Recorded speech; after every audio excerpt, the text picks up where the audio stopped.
some issues too.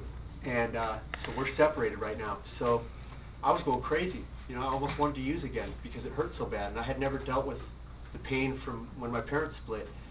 And so I started writing prayer books. I gave God a chance. I said, I'm sick of pounding the nail with this prison stuff. Is this honoring God? Sure, some of it's like shining a light on corruption. That's what I like to write about, some of this corruption that's within the system. But you know what? There's not that much redemption in it, and you can only do it so far. So I stopped pounding that nail, and I said, God, can I write a prayer book, maybe to help my marriage? And I didn't believe I could. I felt the devil trying to say, no, you couldn't do it. You couldn't do it. And it happened so easy. I started researching stuff, how to pray, and God did something, and it flowed. And the first one went out there, and I don't even market it. This is like testing the waters right here. I don't market it. I market the prison stuff to death. Yes, that's how I get on TV and stuff. But I don't market this stuff because I just want to see what God's going to do. That book right there outsells all the other books most of the time. I don't even market it. It's a prayer book. God's way is way easier than my way. Right? So I'm writing the prayer books, right? And I'm starting to see this and grow that, hey, less of me, more of God. And what's the next indicated step? More of loving other people and helping other people. So since I'm in AA and all that stuff, I've done a lot of research on it.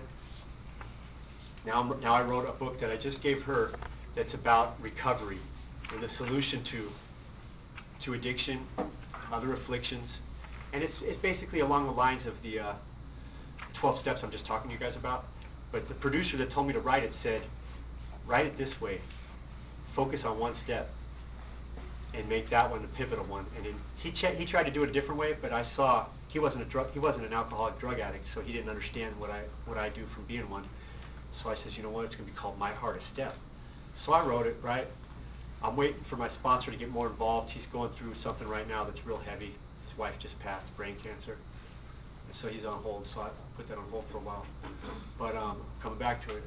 And basically what I get to do now is I get to go interview ex-gangsters, my cellmate for a while, other dudes that I've known. One dude's got his face all blasted. Morris Young? Yeah. And what gang is that? No, he's from an LA gang, but he came down here to get away from the LA gang, and he became like a gnarly pro surfer. Okay? Yeah. He did. It's crazy, this kid's story. So he's in My Hardest Step. What I get to do now is I get to video these guys who've been to hell and back, done all that time, fought all those cases, been to the hole, done all that stuff, and now they're seeing, you know what?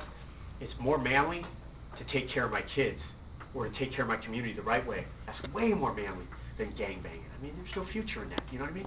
You're only hurting somebody else's mom if you're killing somebody, and you're only hurting your mom when you're going to jail. You know what I mean?